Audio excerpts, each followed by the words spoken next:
வணக்கம். நான் ஆடிட்டர் கிருஷ்ணன் பேசுறேன். இன்னைக்கு வீடியோல நம்ம டாடா பவரோட ஃபண்டமெண்டல் அனாலிசிஸ் பார்க்க போறோம். நம்ம ஆல்ரெடி எக்ஸ் பேங்கோட ஃபண்டமெண்டல் அனாலிசிஸ் பார்த்திருக்கோம். அதோட கன்டினியூஷன் தான் இந்த சீரிஸ். அதுக்கு முன்னாடி நீங்க இன்னும் grow YouTube channel Tamil subscribe பண்ணல அப்படின்னா சப்ஸ்கிரைப் பண்ணிடுங்க. பக்கத்துல இருக்கிற பெல் பட்டனை கிளிக் பண்ணிக்கோங்க. அப்பதான் நாங்க போட போற வீடியோஸ் உங்களுக்கு உடனே வரும். இன்னைக்கு டாடா பவரோட ஃபண்டமெண்டல் அனாலிசிஸ். வாங்க வீடியோக்குள்ள போலாம். ஸோ டாடா பவர் இப்போ நம்ம தமிழ்நாடை பொறுத்த வரைக்கும் நம்ம எல்லாம் வந்துட்டு தமிழ்நாடு எலக்ட்ரிசிட்டி போர்டு சப்ளை பண்ணுற பவர் தான் நம்ம வீட்டுக்கெல்லாம் உபயோகப்படுத்திக்கிட்டு இருக்கோம், நம்ம கம்பெனிக்கெலாம் உபயோகப்படுத்திக்கிட்டு இருக்கோம். பட் இதே நார்த்தில் பார்த்தீங்கன்னா நிறையா ப்ரைவேட் பவர் கம்பெனி இருக்குது. ஃபார் எக்ஸாம்பிள் அதானி பவர் இருக்குது, டாடா பவர் இருக்குது, ரிலையன்ஸ் பவர் இருக்குது. அது மாதிரி நிறையா ப்ரைவேட் பவர் கம்பெனி இருக்குது. அந்த மாதிரி ஒன்று தான் டாடா பவர். ஸோ இந்த டாடா பவர் என்ன பண்ணுது அப்படின்னு பார்த்தீங்கன்னா ஜெனரேஷன், டிரான்ஸ்மிஷன், டிஸ்ட்ரிபியூஷன். ஸோ இவங்க மூணுமே பண்ணுறாங்க. ஸோ இப்போ ஒரு ஹவுஸ் ஹோல்டுக்கு, அதாவது ஒரு வீட்டு உபயோகத்துக்கே வந்துட்டு அந்த ப்ரைவேட் கனெக்ஷன்ஸ் கூட எடுத்துக்கலாம் அப்படின்ற மாதிரி இருக்கு. இதில் வந்துட்டு one of the major change என்ன அப்படின்னா, இப்போ லாஸ்ட் கொஞ்சம் வருஷமா நம்ம வெஹிக்கிள், அதாவது வண்டி ஓட்டுறோம்ல, அந்த வண்டிக்கெல்லாம் கூட அந்த சார்ஜிங் பாயிண்ட் இப்போ வருது. அதாவது எலக்ட்ரானிக் வெஹிக்கிள் அப்படின்னு வர்றது. இப்போ உங்களுக்கு தெரியல, பேட்டரி போட்டு வெஹிக்கிள் வருதுல்ல. ஸோ அந்த எலக்ட்ரானிக் வெஹிக்கிளுக்கு சார்ஜிங் பாயிண்ட் அதுவும் டாடா உள்ள வந்துட்டாங்க. ஸோ ரெண்டு விஷயம். ஒன்று, இந்த ஆஃபீஸ்க்கு வீட்டுக்கெல்லாம் உங்களுக்கு வந்து எலக்ட்ரிசிட்டி தேவை, பவர் தேவை, அதுக்கும் அவங்க சப்ளை பண்ணுறாங்க. ஸோ பவரை ஜென்ரேட் பண்ணுறாங்க, பவரை டிரான்ஸ்மிட் பண்ணுறாங்க, அதாவது உருவாக்குறாங்க, அதை அனுப்புகிறாங்க, அதுக்கப்புறம் அதை டிஸ்ட்ரிபியூட்டும் பண்ணுறாங்க. அதை தவிர சார்ஜிங் ஸ்டேஷன்லையும் அவங்க வந்து இப்போ ஒரு கால் பதிச்சிருக்காங்க. ஸோ டாடா வந்து ரெண்டு விஷயங்க. ஒன்று வந்துட்டு ட்ரெடிஷ்னலாக இந்த தெர்மல் எனர்ஜின்னு சொல்லுவாங்க. அதாவது இந்த கரியை எரிச்சு அதுலேருந்து கொண்டு வர தெர்மல் எனர்ஜின்னு சொல்லுவாங்க. அதுவும் பண்ணுறாங்க. அது பேர் கன்வென்ஷனல் எனர்ஜின்னு சொல்லுவாங்க. இன்னொன்று பார்த்தீங்கன்னா ரெனியூவபிள் எனர்ஜின்னு சொல்லுவாங்க. அதாவது இந்த சோலாரு, விண்டெல்லாம் இருக்குல்ல, விண்டு, ஹைட்ரோ, அதாவது இந்த தண்ணியிலேருந்து தயாரிக்கிறது, எலக்ட்ரிசிட்டி தயாரிக்கிறது, இதெல்லாம் வந்துட்டு ரெனியூவபிள் அப்படின்னு சொல்லுவாங்க. ஸோ தெர்மல்லையும் அவங்க இருக்காங்க, அதாவது கன்வென்ஷன்லையும் இருக்காங்க, ப்ளஸ் ரெனியூவபிள்லையும் அவங்க இருக்காங்க. ஸோ மொத்தமாக டாடா பவர் தயாரிக்கிற டோட்டல் எலக்ட்ரிசிட்டி பார்த்தீங்கன்னா கிட்டத்தட்ட 12,264 மெகாவாட் அவங்க தயாரிக்கிறாங்க. 12,264 மெகாவாட். அது எப்படி வந்திருக்கு பார்த்தீங்கன்னா கிட்டத்தட்ட 8,800 மெகாவாட் கிட்ட உங்களுக்கு வந்து இந்த தெர்மல்லேருந்து வருது. அதாவது கரியை எரிச்சு வருது. அது வந்து ட்ரெடிஷ்னல். அதுக்கப்புறம் 447 வந்துட்டு ஹைட்ரோன்றது இந்த தண்ணி அதுலேருந்து எடுக்கிறது. அதுக்கப்புறம் 375 வந்து பார்த்தீங்கன்னா இந்த பிளாஸ்ட் ஃபர்னேட் கேஸ்ன்னு சொல்லுவாங்க. அதுவும் அப்புறம் இந்த வேஸ்ட் இருக்குல்ல, நிறைய நம்ம குப்பை போடுறோம்ல, அந்த வேஸ்ட்லேருந்து எரிப்பாங்க. அந்த எரிச்சு அதுலேருந்து எலக்ட்ரிசிட்டி ஜென்ரேட் பண்ணுவாங்க. அது கிட்டத்தட்ட 375 மெகாவாட் பண்ணுறாங்க. அப்புறம் 932 மெகாவாட் வந்து விண்ட் எனர்ஜி, அந்த பெரிய பெரிய காத்தாடி வச்சு பண்ணுவாங்கல்ல, அது பேர் விண்மில்னுவாங்க. அதுலேருந்து கிட்டத்தட்ட 932 மெகாவாட். 1700 மெகாவாட் கிட்ட சோலார் எனர்ஜி. இது பார்த்தீங்கன்னா லாஸ்ட் ஒரு 10 வருஷத்துல பயங்கரமா வளர்ச்சி அடைஞ்சிருக்குன்னு சொல்லலாம். ஸோ 1700 மெகாவாட் வந்து சோலார்லேருந்து அவங்க எடுக்கிறாங்க. ஸோ இது இவங்களோட இந்த ரெனியூவபிள் எனர்ஜியோட ஹிஸ்ட்ரி எடுத்து பார்த்தோம்னா, டாடா பவரோட ரெனியூவபிள் எனர்ஜி ஹிஸ்ட்ரி பார்த்தீங்கன்னா ஒரு 12 வருஷத்து காலத்தை எடுத்துப்போமே. ஸோ 2008 எடுத்துப்போம். 2008ல் வெறும் 100 மெகாவாட் தான், அதுவும் விண்ட்லேருந்து எடுத்தாங்க. 2009ல் அதே 100 தான் இருந்துச்சு, எதுவும் பெருசாக இன்க்ரீஸ் பண்ணல. 2010ல் 218 மெகாவாட்டாக இன்க்ரீஸ் பண்ணுறாங்க, அதுவும் விண்டில் மட்டும்தான் இருக்குது. 2011ல் வெறும் 4 மெகாவாட் புதுசாக அவங்க சோலார் கொண்டு வராங்க. அதே 220 மெகாவாட் தான் உங்களுக்கு விண்டில் இருக்குது. ஸோ இந்த 2011ல் 4 மெகாவாட்டாக இருந்த சோலார் எனர்ஜி இன்னைக்கு 1700 மெகாவாட்டாக இன்க்ரீஸ் ஆயிருக்குது. அதே மாதிரி 200 மெகாவாட்டா இருந்த சோலார் எனர்ஜி 10 வருஷத்துக்கு முன்னாடி இன்னைக்கு கிட்டத்தட்ட 932 மெகாவாட்டா இன்க்ரீஸ் ஆயிருக்குது. ஸோ ரெனியூவபிள்ல மட்டும் இந்த விண்ட்லையும் சோலார்லையும் மட்டும் கிட்டத்தட்ட 2600 மெகாவாட் டாடா ப்ரொடியூஸ் பண்ணிக்கிட்டு இருக்காங்க. இது தவிர கிட்டத்தட்ட 8600 கோடி வந்துட்டு இந்த வருஷம், அதாவது 2020 டிசம்பர்ல அவங்க வந்துட்டு இந்த சோலாருக்காக ரெடி பண்ணி வச்சிருக்காங்க, ப்ராஜெக்டுக்காக ரெடி பண்ணி வச்சிருக்காங்க. அடுத்தது இப்போ இவங்களோட டிரான்ஸ்மிஷன் டிஸ்ட்ரிபியூஷனை பார்த்துருவோம். ஸோ மும்பையில் மட்டும் கிட்டத்தட்ட இவங்க 1200 சர்க்கியூட் கிலோமீட்டர்ஸ். இப்போ பவர் ஜென்ரேஷனை பொறுத்த வரைக்கும் நம்ம அந்த டிஸ்ட்ரிபியூஷனை வந்து சர்க்கியூட் கிலோமீட்டர்ஸை சொல்லுவோம். ஸோ மும்பையில் மட்டும் கிட்டத்தட்ட 1200 ஸ்கொயர் சர்க்கியூட் கிலோமீட்டர்ஸ். டோட்டலாக பார்த்தீங்கன்னா ஒரு 3500 சர்க்கியூட் கிலோமீட்டர்ஸ்க்கு இவங்க டிஸ்ட்ரிபியூட் பண்ணிக்கிட்டு இருக்காங்க. அதுக்கப்புறம் இப்போ டிரான்ஸ்மிஷன் லாஸை எந்த கம்பெனி ரொம்ப குறையுதோ அவங்களுக்கு தான் ப்ராஃபிட் மார்ஜின் அதிகமாக இருக்கும். ஸோ மும்பையில் பார்த்தீங்கன்னா அவங்களோட டிரான்ஸ்மிஷன் லாஸ் வந்துட்டு 2019ல் 0.7% இருந்தது. 2020ல் 1.4% இருக்கு. டெல்லியில் வந்து பார்த்தீங்கன்னா 7.9% ரீசெண்டாக. அஜ்மீரில் பார்த்தீங்கன்னா கிட்டத்தட்ட 10% டிரான்ஸ்மிஷன் லாஸ் இருக்குது. கன்சியூமர்ஸ் எடுத்து பார்த்தோம் அப்படின்னா கிட்டத்தட்ட இவங்களுக்கு ஓவராலாக 26 லட்சம் கன்சியூமர் கிட்ட இருக்காங்க. அதாவது வாடிக்கையாளர்கள் 26,00,000 பேர் வந்து இவங்களோட பவர வந்து டைரக்ட்டா வாங்கி யூஸ் பண்ணிக்கிறாங்க. இப்ப நம்ம வந்து எப்படி தமிழ்நாடு எலக்ட்ரிசிட்டி போர்ட்லேருந்து வாங்கிக்கிறோமோ, அதே மாரி மும்பைல, டெல்லிலலாம் டைரக்ட்டாவே பிரைவேட் பார்ட்டிகிட்டேருந்தே வாங்கிக்கலாம் அப்படின்ற மாரி இருக்கு. ஸோ மும்பைல கிட்டத்தட்ட 7.2 லட்சம் மக்கள், டெல்லில கிட்டத்தட்ட 17,1/2 லட்சம் மக்கள் வந்து இவங்க டைரக்ட்டா யூஸ் பண்றாங்க. அஜ்மீர்ல கிட்டத்தட்ட ஒரு 1,50,000 லட்சம் மக்கள் இவங்க யூஸ் பண்றாங்க. கிட்டத்தட்ட ஒரு 26,00,000 மக்கள் இவங்களோட பவர டைரக்ட்டா வாங்கி யூஸ் பண்ணிக்கிட்டு இருக்காங்க. ஸோ இப்போ டாட்டாவோட அடுத்த பரிமாணம் என்ன வந்துச்சுன்னு பார்த்தீங்கன்னா, இந்த எலக்ட்ரிக் வெஹிக்கிள் சார்ஜிங். ஸோ இப்போ இது வந்து ஒரு பெரிய மார்க்கெட்டுங்க. இப்போ எப்படி நம்ம வந்து பெட்ரோல் பங்க்ல போய் பெட்ரோல் போடுறோம். இண்டியன் ஆயில் பெட்ரோல் பங்க் இருக்குது, பிபி பெட்ரோல் பங்க் இருக்குது, ஹெச்பி பெட்ரோல் பங்க் இருக்குது. அந்த மாரி பெட்ரோல் பங்க்ல போய் பெட்ரோல் போடுறோம்ல. இனிமே ஃபியூச்சர்ல வந்து சார்ஜிங் ஸ்டேஷன்ல போயிட்டு நம்மளோட காரையோ, பைக்கோ நிறுத்தி சார்ஜ் போட்டுப்போம். ஸோ இந்த மாரி தான் ஃபியூச்சர் வரப்போகுது. இன்ஃபாக்ட் அபார்ட்மெண்ட் கீழயே கூட இப்ப பெரிய பெரிய அடுக்குமாடி குடியிருப்பு இருக்குல்ல, அபார்ட்மெண்ட் இருக்குல்ல, அதுலலாம் வந்துட்டு கீழ பார்த்தீங்கன்னா, உங்களுக்கு நெறைய சார்ஜிங் ஸ்டேஷன் இருக்கும். ஸோ நீங்க காரையும், பைக்கையும் வந்து அந்த சார்ஜிங் பாயிண்ட்ல சார்ஜ் போட்டுக்கலாம். ஸோ அதுக்கப்புறம் சார்ஜ் ஆனதுக்கப்புறம் எடுத்து ஓட்டலாம். ஸோ அந்த மாரி ஒரு இன்ஃப்ராஸ்ட்ரக்சர். ஸோ இது பேர் வந்து எலக்ட்ரிக் வெஹிக்கிள் சார்ஜிங் இன்ஃப்ராஸ்ட்ரக்சர்ன்னு சொல்லலாம். இது ஒரு ஒரு பெரிய மார்க்கெட்ன்னு சொல்லலாம். இப்போ எலக்ட்ரிக் வெஹிக்கிள்ல 2 மார்க்கெட் இருக்கு. ஒண்ணு வந்து எலக்ட்ரிக் வெஹிக்கிள் தயாரிக்கிற மார்க்கெட். அதாவது காரோ, பைக்கோ தயாரிக்கிற மார்க்கெட். இன்னொன்னு வந்துட்டு அந்த காருக்கோ, பைக்கோ சார்ஜிங் போடுறதுக்கு தயாரிக்கிற மார்க்கெட். ஸோ அது வந்து இப்போ அ பெட்ரோல் பைக் இருக்குது, கார் இருக்குது. பெட்ரோல் பங்க் இருக்குதுல்ல. ஸோ இது 2 டிஃபரண்டான மார்க்கெட். ஸோ இது வளர்ந்ததுனா இது வளரும், இது வளர்ந்ததுனா இது வளரும்ன்ற மாரி. ஏன்னா, இன்னைக்கு இருக்கிறதுல வந்து எல்லாருமே பெட்ரோல் போட்டு பழகின ஆளுங்க. இவங்க டகால்னு வந்துட்டு சோலார் சாரி இந்த பேட்டரி வெஹிக்கிள்ல சார்ஜ் போட முடியுமான்னு பார்த்தா, அதுக்கான பங்கே இல்ல இங்க அப்படின்னும்போது அது ஒரு தலைவலியா இருக்குது. ஸோ டாடா வந்து இந்த இன்ஃப்ராஸ்ட்ரக்சர்ல நல்லா வளர்ந்துகிட்டு இருக்கு. கிட்டத்தட்ட 289 சார்ஜிங் பாயிண்ட் அவங்க கொண்டு வந்திருக்காங்க. அது ரொம்ப கம்மி தான். பட் மத்தத கம்பேர் பண்ணும்போது இதுவே அதிகம்னு சொல்லலாம். கிட்டத்தட்ட 300 சார்ஜிங் பாயிண்ட் அவங்க கொண்டு வந்துட்டாங்க. ஸோ அவங்க வந்து 20 சிட்டில ஆப்பரேட் பண்ணிக்கிட்டு இருக்காங்க. அதுல பார்த்தீங்கன்னா, உங்களுக்கு பெங்களூரு, ஹைதராபாடு, பூனே, சென்னை, கொல்கத்தா, விசாகப்பட்டினம், சண்டிகர், அகமதாபாத், லக்னோ ஸோ ஆல்மோஸ்ட் எல்லா மெட்ரோலயும் இருக்க மாரி தெரியுது. அதுக்கப்புறம் இவங்க நெறைய எக்ஸிஸ்டிங் பெட்ரோல் பங்க்ஸ் அந்த பெட்ரோல் நிறுவனம் கூட அதாவது அந்த ஐஓசி அப்புறம் வந்து ஹெச்பிசிஎல் இவங்க கூடலாம் அதுக்கப்புறம் கவர்மெண்ட் ஆஃப் மகாராஷ்டிரா கூடலாம் இவங்க கான்ட்ராக்ட் என்டர் பண்ணியிருக்காங்க. அதாவது பெட்ரோல் பங்க் மாரியே சார்ஜிங் ஸ்டேஷன்ஸும் அங்கேயே வைக்கிற மாரி இவங்க ஏற்பாடு பண்ணியிருக்காங்க. இதே தவிர இந்த சார்ஜிங் இன்ஃப்ராஸ்ட்ரக்சர் ரெடி பண்ணணும்ல, அதுக்கான அந்த என்ன சொல்லுவாங்க உள்கட்டமைப்புன்னுவாங்கல்ல, அத ரெடி பண்றதுக்கு வந்துட்டு உங்களுக்கு டாடா மோட்டார்ஸ் கூடயும், எம்ஜி ஹெக்டார்ஸ் அந்த எம்ஜி ஹெக்டார்லாம் இருக்க அந்த எம்ஜி கம்பெனி, எம்ஜி மோட்டார்ஸ் கூடயும், ஜாகுவார் கூடயும் இவங்க வந்து டாட்டாவும், ஜாகுவார்லாம் வந்து எல்லாம் ஒரே கம்பெனி தான். இந்த டாடா பவரும் அவங்கலாம் வந்துட்டு ஒரே குரூப் தான்னு வச்சுக்கோங்களேன். ஸோ அவங்க கூட ஈஸியா அவங்க வந்து என்ன பண்ண முடியும்? எம்ஓயு என்டர் பண்ண முடியும். அது மாரி எனக்கு இன்ஃப்ராஸ்ட்ரக்சருக்கு ஹெல்ப் பண்ணுங்க அப்படின்னு சொல்லி கேட்க முடியும். இத தவிர இவங்க ஆ எலக்ட்ரானிக்கல் பஸ்ஸுக்கு கான்ட்ராக்ட் எடுத்து வச்சிருக்காங்க. அகமதாபாத்ல இவங்களுக்கு கான்ட்ராக்ட் இருக்குது. மும்பைல கான்ட்ராக்ட் இருக்குது. ஸோ மும்பைல வந்துட்டு இந்த பஸ் எல்லாம் கூட இவங்க மூலியமா டாடா பவரும் அந்த மும்பை என்ன சொல்லுவாங்கன்னா, மும்பை டிரான்ஸ்போர்ட் சர்வீஸ் எலக்ட்ரிசிட்டி புரொவைடர்ன்னு சொல்லுவாங்க. பிஇஎஸ்டின்னு சொல்லுவாங்க. ஸோ அவங்க கூடலாம் இவங்க எம்ஓயு என்டர் பண்ணியிருக்காங்க. ஸோ அவங்களுக்கு ஃபியூச்சர்ல ஏன்னா அங்கலாம் பொல்யூஷன் அதிகம். மும்பை அப்புறம் டெல்லிலலாம் வந்து பொல்யூஷன் அதிகம்ன்றதுனால அவங்க வந்து மோஸ்ட்லி என்ன பண்ணுவாங்கன்னா, எலக்ட்ரிக் ஷிஃப்ட் பண்றதுக்கு பார்த்துக்கிட்டு இருக்காங்க. இப்போ தமிழ்நாட்டுல கூட பார்த்தீங்கன்னா, சென்னையில இப்போ குப்பை அள்ளுற வண்டி பார்த்தீங்கன்னா, எலக்ட்ரிக் வந்துருச்சு. இந்த நெறைய மினி ஆட்டோ மாரி இருக்கு பாருங்க. எல்லாமே எலக்ட்ரிக் மாறிக்கிட்டு இருக்கு. அத நீங்க பார்த்தீங்கன்னா தெரியும். ஸோ உங்களுக்கு என்னன்னா, புகை வந்து 2030க்குள்ள பயங்கரமா இவங்க கம்மி பண்றதுக்காக பார்க்குறாங்க.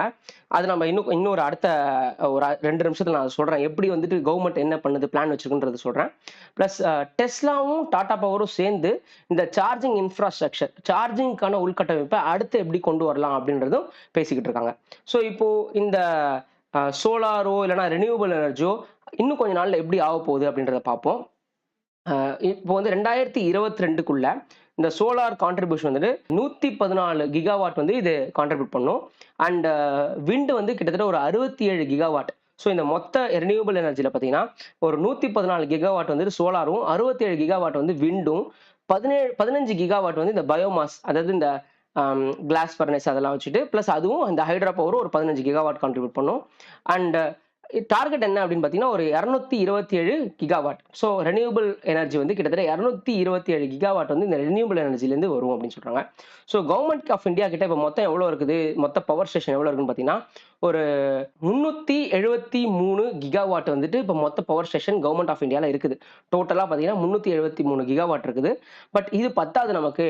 இது வந்துட்டு ஒரு நெறைய இன்கிரீஸ் ஆகணும். கிட்டத்தட்ட ஒரு 500 கிகாவாட்க்கு மேல 2030க்குள்ள ரெனியூவபிள் எனர்ஜில இது இன்கிரீஸ் ஆகணும் அப்படின்னு சொல்லியிருக்காங்க. ஸோ இப்ப பார்த்தீங்கன்னா, உங்களுக்கு தெர்மல்லேருந்து வர எனர்ஜி வந்துட்டு ரெனியூவபிளுக்கு ஈக்குவலா தான் இருக்க போகுது. அதாவது தெர்மல் வந்து கிட்டத்தட்ட இப்ப 80% யூஸ் பண்ணிட்டு இருக்கோம். 80லேருந்து அது 50ஆ குறைக்க போறாங்க. அதே மாரி ரெனியூவபிள் எனர்ஜி வந்து கிட்டத்தட்ட இப்ப 18% இருக்குது. 18லேருந்து கிட்டத்தட்ட 45 ஏத்த போறாங்க அப்படின்ற மாரி தெரியுது.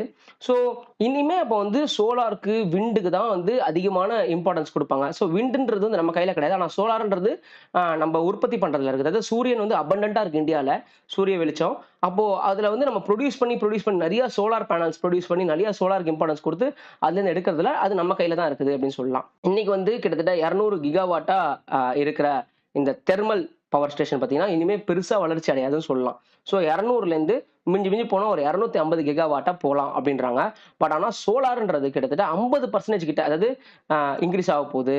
ஸோ சிஏஜிஆர்ன்னு பார்த்தீங்கன்னா, ரொம்ப அதிகமா இன்கிரீஸ் ஆக போகுது. ஸோ 2030 29, 30க்குள்ள நம்மளோட சென்ட்ரல் எலக்ட்ரிக் அத்தாரிட்டி அப்படின்றவங்க என்ன சொல்றாங்க அப்படின்னா, இப்போ வந்து 18% யூஸ் பண்ணிக்கிட்டு இருக்கோம். இது வந்து 45% வரைக்கும் போறதுக்கான வாய்ப்புகள் இருக்கு.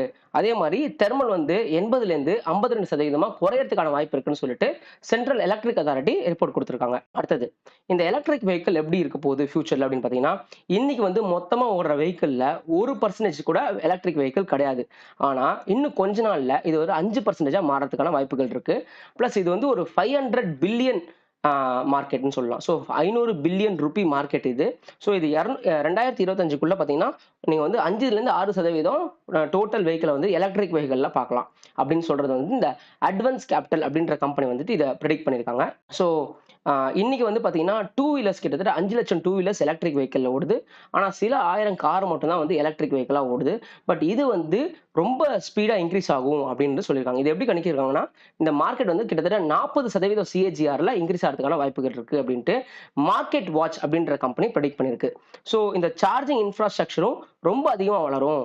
இந்த எலக்ட்ரிக் வெஹிக்கிளும் ரொம்ப அதிகமா வளரும். இன்னும் 5, 6 வருஷத்திலேயே இது 40% கிட்ட வளர்ந்து நிக்கும். 40% சிஏஜிஆர்ல குரோத் ஆகும் அப்படின்னு அவங்க சொல்லியிருக்காங்க. ஸோ கவர்ன்மெண்ட் ஆஃப் இந்தியாவும் நெறைய உங்களுக்கு சலுகைகள் குடுக்க போகுது இந்த எலக்ட்ரிக் வெஹிக்கிள்க்கும். ஆல்ரெடி வந்துட்டு 80 இஇபின்னு ஒரு செக்ஷன் போட்டு ரூ. 1,50,000 வந்துட்டு எலக்ட்ரிக் வெஹிக்கிள் வாங்கினா, அந்த கடன் வாங்கினா, அந்த கடன வந்து உங்களுக்கு சேலரிக்கு அகைன்ஸ்டா நீங்க அட்ஜஸ்ட் பண்ணிக்கலாம். ஜெனரலா கார் கடனுக்கான வட்டிய நீங்க சேலரிக்கு அகைன் அட்ஜஸ்ட் பண்ண முடியாது. ஆனா எலக்ட்ரிக் வெஹிக்கிள் வாங்கியிருந்தீங்கன்னா, உங்களுக்கு அது அட்ஜஸ்ட் பண்ணிக்கலான்ற மாரி ஆல்ரெடி ஒரு இது போட்டிருக்கு. ஸோ இது கவர்ன்மெண்ட் ஆஃப் இந்தியாவும் நெறைய ஸ்டெப்ஸ் எடுக்க போகுது எலக்ட்ரிக் வெஹிக்கிள ப்ரமோட் பண்றதுக்காக.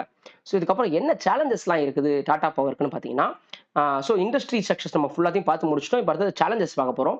ஸோ டாடா பவர் மாரியே மத்த கம்பெனிஸ் எந்தெந்த காம்படிட்டர்ஸ்லாம் இருக்காங்கன்னு பார்த்தீங்கன்னா, அதானி பவர் இருக்குது, அதானி கிரீன் இருக்கு, அதானி டிரான்ஸ்மிஷன். ஸோ அதானி குரூப்லயே பார்த்தீங்கன்னா 3 கம்பெனி இருக்கு. இது தவிர கவர்ன்மெண்ட் ஓன்ட் கம்பெனி ஒரு என்டிபிசி இருக்குது, பவர் கிரிட் இருக்குது. ஸோ இவங்கலாம் வந்து காம்படிட்டர்ஸ் சொல்லலாம்.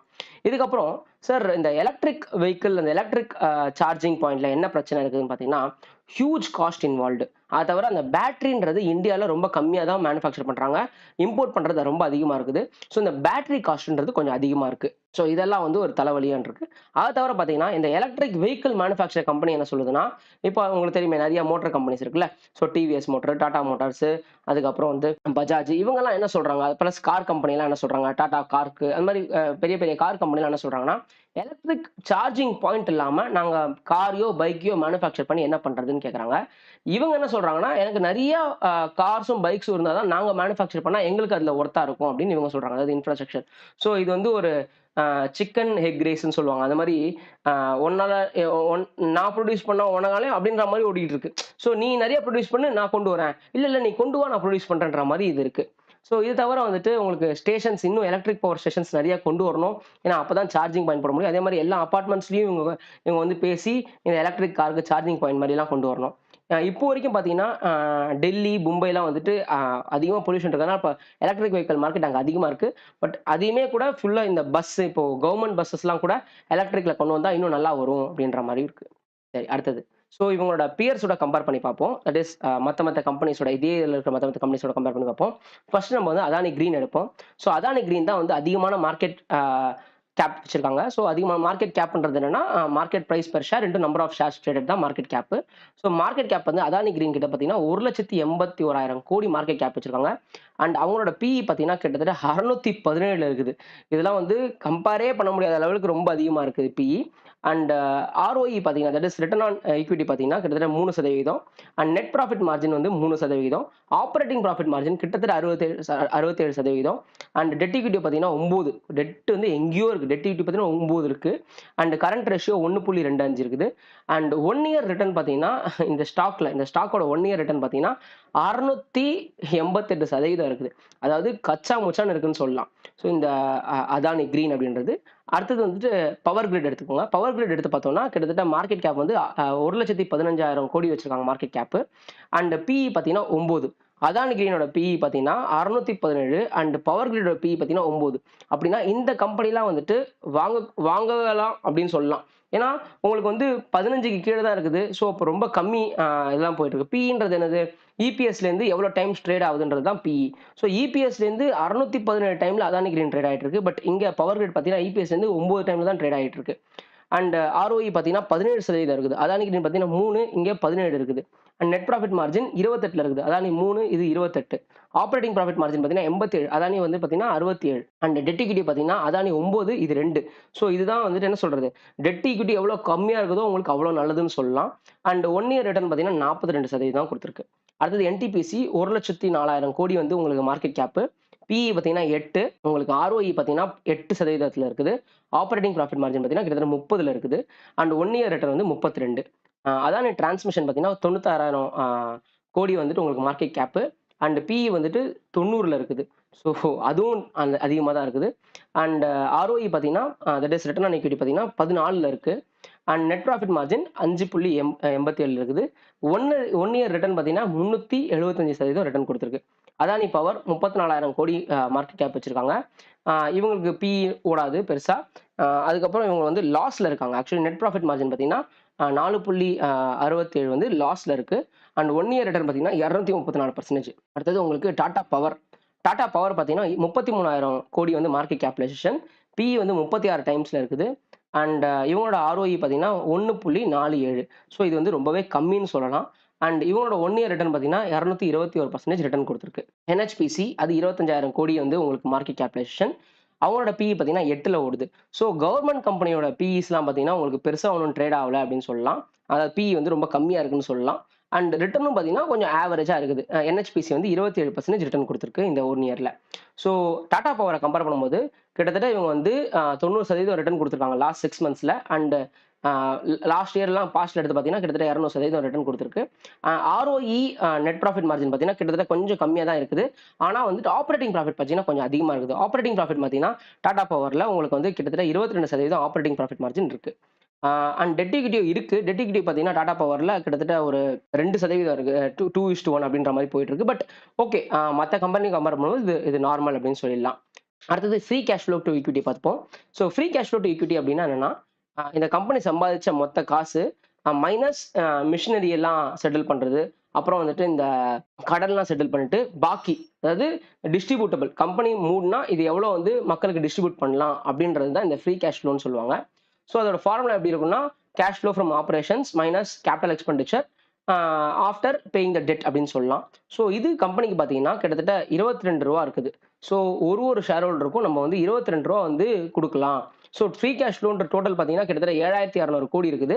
ஸோ ஒரு ஷேர் ஹோல்டருக்கும் கிட்டத்தட்ட 23 ரூபா 22 ரூபா 80 காசு கிட்ட கொடுக்கலாம் அப்படின்ற மாதிரி இருக்கு.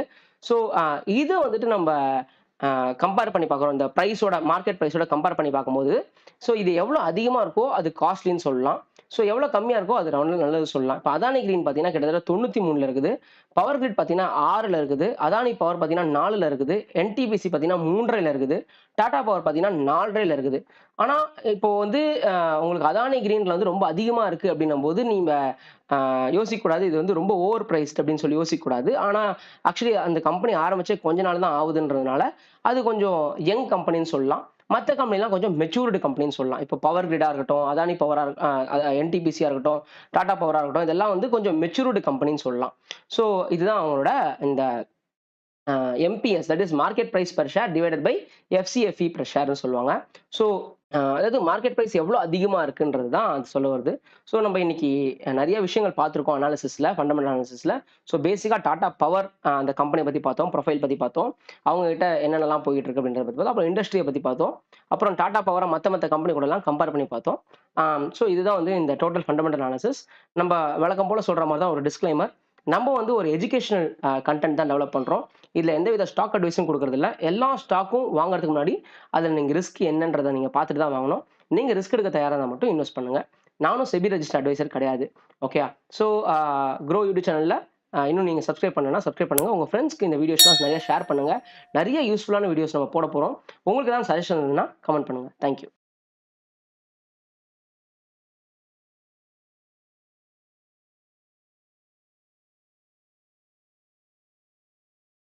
Investment in securities market are subject to market risks. Read all the related documents carefully before investing. Please read the risk disclosure documents carefully before investing in equity shares, derivatives, mutual fund, and or other instruments traded on the stock exchanges.